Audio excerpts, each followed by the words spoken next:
आज का जो छोटा सा कंसेप्ट है that from the trigonometric ratios।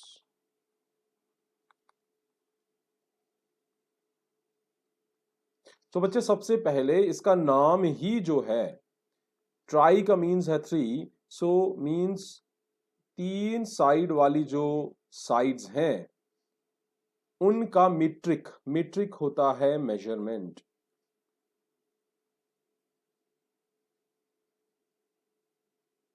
So triangle का मेजरमेंट जो है उसके रिलेटेड जो हमारे पास फिजिक्स की या मैथ्स की ब्रांच है दैट इज ट्रिग्नोमेट्रिक। ठीक है, अब बात करते हैं जो सबसे ज्यादा हमारे पास कंसेप्ट्स आते हैं वो आते हैं राइट एंगल ट्राइंगल की, जिनकी हम बात करेंगे। ट्राइंगल ट्रिग्नोमेट्री में राइट एंगल ट्राइंगल को जब हम स्टडी करते हैं तो एक कंसेप्ट जो बेसिक कंसेप्ट हम लेके आते हैं that is of the Pythagoras. Pythagorean concept है। पाइथागोरियन कंसेप्ट क्या कहता है कि अगर मेरे पास एक राइट एंगल ट्राइंगल है और इसकी 3 साइड्स हैं, मान लीजिए ये आपकी ट्राइंगल है ए बी एंड सी, सबसे बड़ी जो साइड होगी and the side which is just opposite to the 90 degree angle, जो 90 डिग्री एंगल के सामने होगी उसे हम कहेंगे हाइपोटेन्यूस। ठीक है, अब साइड्स बच गई 2, एक साइड बच गई ए बी, एक बच गई बी सी। अब डिपेंड करता है, अब पाइथागोरस कहता है कि ये जो 2 साइड्स बची हैं इन दोनों साइड्स का स्क्वायर जो होगा A B square plus B C square that will be equal to this hypotenuse square. Square in the sense of their dimension, their value, their magnitude. A B का magnitude का square, अगर A B जो है आपका x है, B C आपका y है, then x square plus y square will be equal to the square of the hypotenuse. यही कंसेप्ट है भाई, यही पढ़ा हुआ है हमने। ठीक है, ये क्लियर है। अब हम बात करेंगे राइट एंगल ट्राइंगल की बट फॉर ट्राइगोनोमेट्रिक रेशियोज। अब जब रेशियोज की बात हम करते हैं तो बहुत सारे कंसेप्ट आते हैं। एक इंटरेस्टिंग सा कंसेप्ट जिसका नाम मैंने आपको लास्ट क्लास में बताया था, in that we are going to study today's concept of trigonometric with soh का टोआ। आपने शायद ये पढ़ा भी होगा, कभी पढ़ा है ये वाला कंसेप्ट? सो का टोआ है, कंसेप्ट कोई अलग नहीं है, वही पुराने कंसेप्ट्स हैं, बस सिर्फ इनकी टर्मिनोलॉजी थोड़ी सी अलग आ गई है। अब जब ट्रिग्नोमेट्रिक रेशियोज की बात करते हैं तो अगर हमारे पास ये साइड्स हैं ए बी सी, अब सबसे इंपॉर्टेंट चीज जो है यहां पे that one thing that is 90 degree angle. जो 90 डिग्री के सामने वाली साइड होगी वो हाइपोटेन्यूज होगी, ये हमें पता है। अब दूसरा इंपॉर्टेंट केस जो है, दूसरी इंपॉर्टेंट चीज जो है वो ये है कि यहां पे जो हाइपोटेन्यूज है, वो हाइपोटेन्यूज जो है वो एक्चुअली रिप्रेजेंट कर रहा है किसी वैल्यू की स्लोप को। किसको रिप्रेजेंट कर रहा है? किसी वैल्यू की। यस। अब बच्चे स्लोप चेंज हो जाएगी अगर या तो वैल्यू ए बी की बढ़ती जाए, ध्यान रहे, या अगर वैल्यू ए बी की बढ़ने से एच की वैल्यू चेंज होती है। किसकी वैल्यू बढ़ने से? ए बी की बढ़ने से एच की वैल्यू चेंज होती है, तो कुछ और भी चेंज हो रहा है। वो क्या है? That is the value here, angle theta here. क्योंकि ए बी जैसे जैसे ऊपर जाता जाएगा ये आपका यहां पे ये वाला एंगल बढ़ता जाएगा, ये, क्योंकि ए बी के ऊपर जाने से ये वाला बीच वाला एंगल जो है वो बढ़ता जाएगा। तो इस तरह से हमारे पास वेरिएशन आ रही है। तो अब एच जो है, जो हाइपोटेन्यूज है, वो एंगल बना रहा है। कहां बना रहा है? बीसी के साथ। तो बच्चे जो एंगल हाइपोटेन्यूज बनाता है जिस साइड के साथ, उस साइड को कहते हैं बेस। क्या कहते हैं उसे? बेस।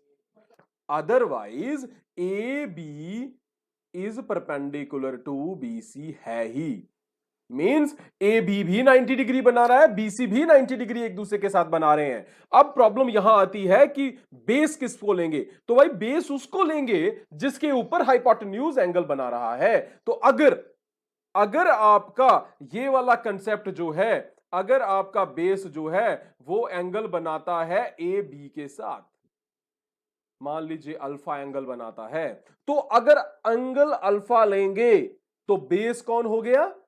ए बी बेस हो गया। और अगर एंगल थीटा लेते हैं तो बेस कौन हो गया? BC base. अब बात यह है कि ये हो गया बेस, जो बच गया वो क्या हो गया? That will B perpendicular, that will B perpendicular. तो ये बात याद रखनी है कि अब इन तीनों चीजों को लेकर हाइपोटेन्यूज, बेस को बी लेके और आपके परपेंडिकुलर को मैं पी ले रही, शॉर्ट फॉर्म। बट किसके लिए? पहले हम लेंगे थीटा के लिए। थीटा के लिए लेंगे तो हाइपोटेन्यूज तो आपका कॉमन है बच्चे, ए सी है, बी जो है बेस हो जाएगा बीसी और परपेंडिकुलर हो जाएगा ए बी। कब? जब आपके पास एंगल क्या है? थीटा। अब चलिए लगाते हैं सो का टोआ। सो का TOA that will give us the values of three ratios, जो डायरेक्ट रेशोज हैं। किसकी? Ratios of triangle. तो ट्रिग्नोमेट्रिक रेशोज को हम टी रेशोज भी कहते हैं। क्या कहते हैं? T ratios. बच्चे टी रेशोज क्या होती हैं? Ratios of sides of right angle triangle. Ratios किसकी? रेशोज किसकी? Side of. ठीक है बच्चे, हमारे पास बहुत सारे तरीके हैं हमें याद करने के लिए कि भाई साइन को कैसे याद करते हैं, साइन क्या होगा। याद किया हुआ आपने? साइन कैसे याद होता है? तो जब regular when you will go for it, you will directly say कि भाई that is this one ratio, that is this one ratio. But when you are dealing with this trigonometric ratio consequently, you have to do something कि जिससे आपको ये remind हो जाए कि exact value sign की क्या थी। ठीक है, आप लोगों ने पढ़ा होगा कि कभी कभी क्लासेस में हम बताते हैं आपको, या कभी आपने पढ़ा होगा दैट इज पंडित बंदे प्रसाद। ये वाला फॉर्मूला पढ़ा है ना? तो बस उसका ही एक, you can say that, yes that is Pandit Bande Prasad Har Har Bhole. That are the three ratios. बस सिमिलर कंसेप्ट जो है that is the genuine and you can say the direct concept, जिससे आपको डायरेक्टली पता लग जाएगा। आपको हर हर बोले याद करने की जरूरत नहीं पड़ेगी, डायरेक्टली यू विल इंटरेस्टिंग हो जाएगा। भाई व्हाट क्या है sine cos tan? Sir it is soh का टोआ। ठीक है, अब सो है क्या? What is soh? Soh is the value, the representation of what? The value of sine. ये कहता है साइन जो होगा that is the ratio of, ध्यान रहे, रेशियो किसकी? Opposite to H. क्या है? हाइपोटेन्यूज। मैं बताता हूं क्या है ये, क्या क्या चीजें हैं। I am going to clear that to you.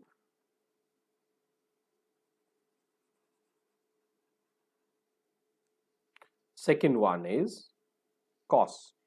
C for cos. Cos is the ratio of A. A what? Adjacent upon H क्या है? Hypotenuse. Third one, tan. TOA. TOA is the tan ratio of opposite adjacent. ये तो अब आपको समझ ही गया होगा क्या है ये। तो बच्चे अब हम अपोजिट की बात जब कर रहे हैं, किसका अपोजिट? भाई थीटा का। किसका अपोजिट? थीटा का। ये जो आपने वैल्यूज लिखी हैं अपोजिट, हाइपोटेन्यूज, अब आपको पता है हाइपोटेन्यूज, तो आपको पता है कंफ्यूजन कहां होती है? बेस में। तो अब ये थीटा अगर ले रहे हो, ध्यान रहे, अगर थीटा लेते हो तो थीटा के अपोजिट, थीटा के अपोजिट जो होगा, थीटा के अपोजिट कौन है? ये कौन है? परपेंडिकुलर। थीटा के एडजेसेंट कौन है? बेस। और तीसरा हो गया हाइपोटेन्यूज। तो अगर थीटा को आप लेते हो तो साइन किसके बराबर आ गया? Sine is opposite upon hypotenuse. For theta, yes, it will be A B upon A C. For theta, किसके लिए? थीटा के लिए। बट अगर अल्फा लेते हो, अगर ले लेते हो अल्फा, अगर अल्फा ले लेते हो तो then it is going to be B C upon A C. Yes, तो अब आपको ये क्रैम करने की जरूरत नहीं है कि बेस नीचे वाला ही होगा तो बीसी होगा तो बेस होगा। No, that is not.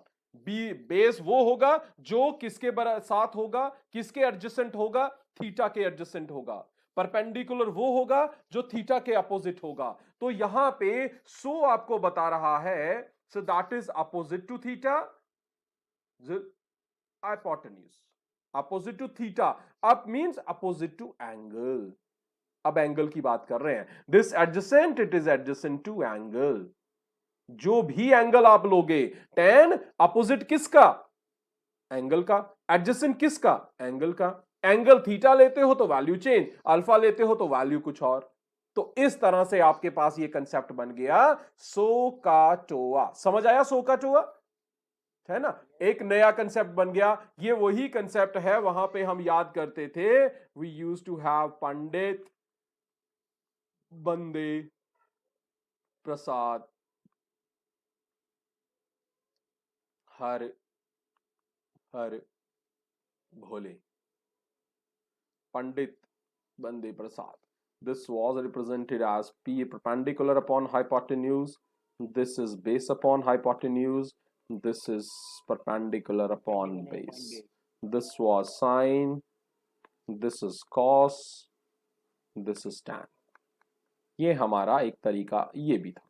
ठीक है बच्चे, ठीक है। तो यहां पे हम किसी थीटा की बात नहीं करते थे, that was our own method to get this. So trigonometry जो थी वो एक इंडियन मैथमेटिशियन ने ही दिया था ये concept, that is very great concept to study the different values. 10th में भी आपके पास एक बहुत अच्छा टॉपिक है, that is height and distance. यहाँ पे आप सिर्फ एक छोटी सी वैल्यू, एक छोटा सा एलिमेंट लेके आप घर में एक छोटा सा बेटा एक डिवाइस होता है that is used to small do some practicals, जिससे हम थीटा की वैल्यू निकाल सकते हैं एग्जैक्ट। अगर लैब उसका लैब वेरिएंट जो है that is sextant, that is sextant. ठीक है, लेकिन बच्चे घर में आप इसे बना सकते हो, दैट इज क्लिनोस्कोप। घर का एक सिंपल वर्जन, इसका सेक्सटेंट का सिंपल वर्जन पता है ना, क्लिनोस्कोप कैसे बनाते हैं, सिंपल तरीका है। ठीक है, सिंपल तरीके में आपने क्या लेना है, ये कौन सी डिवाइस है आपकी ज्योमेट्री बॉक्स में, ऐसी कौन सी डिवाइस होती है, ये कौन सी डिवाइस होती है आपकी जियो बॉक्स में, कौन सी डिवाइस ऐसी इस तरह की होती है? प्रोटेक्टर। यस, आपने प्रोटेक्टर लेना है बेटा। प्रोटेक्टर के क्या करना है, सेंटर पॉइंट पे क्या होता है, 0 होता है ना। ठीक है, और यहाँ पे सेंटर दो रीडिंग्स होती हैं, चाहे इधर से जाओ चाहे इधर से जाओ, जहां से मर्जी जाओ, सेंटर पॉइंट पे 90 ही होता है ना। ठीक है बेटा, आपने क्या करना है, जो पॉइंट सेंटर पॉइंट है, जो ओ पॉइंट है, यहाँ पे छोटा सा होल करना है आपने।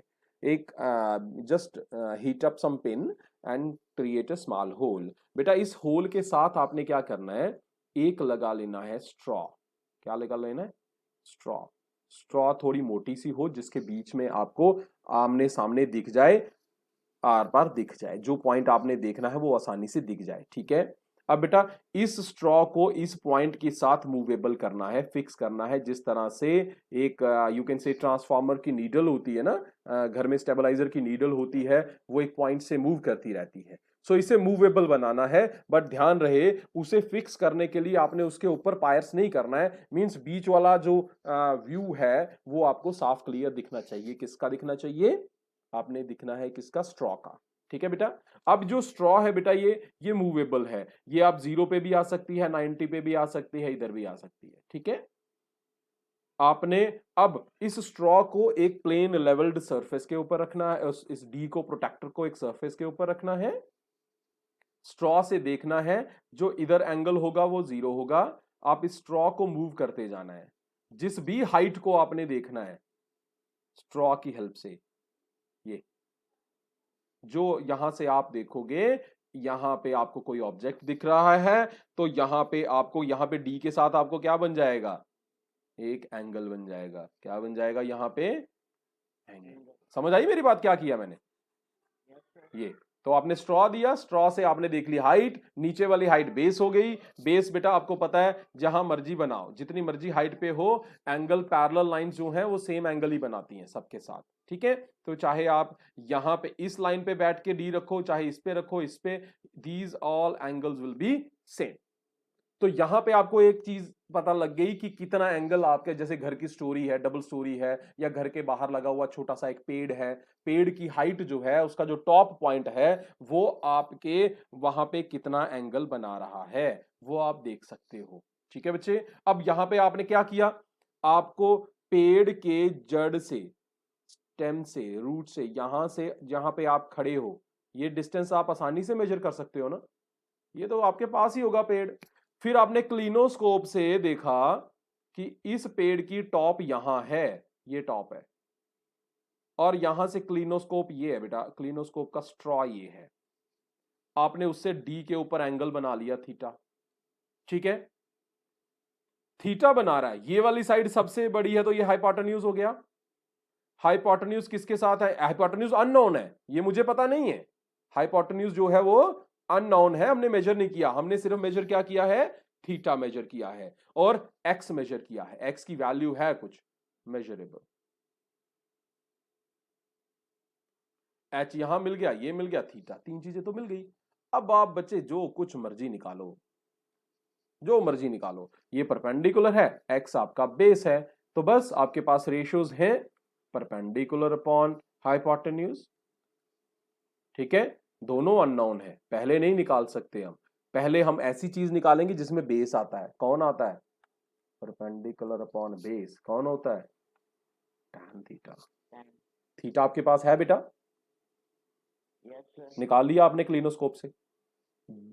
बी आपने मेजर कर लिया घर से, टेप मीटर लेके या स्केल लेके आपने मेजर कर लिया बेटा। परपेंडिकुलर किसके बराबर हो गया, perpendicular is now equal to base into tan theta. तो आपको पेड़ की हाइट पता चल गई, ये प्रैक्टिकल वे है, ये एक एक्टिविटी है, आप घर में कर सकते हो इसे आसानी से, कुछ ज्यादा एक्स्ट्रा चीज नहीं चाहिए। बस बेटा परपेंडिकुलर मिल गया, बेस भी मिल गया, अब चाहे तुम पाइथागोरस थ्योरम लगाओ, जब बेस अपॉन हाइपोटेन्यूज का फॉर्मूला लगाओ, ये क्या होता है, cos थीटा।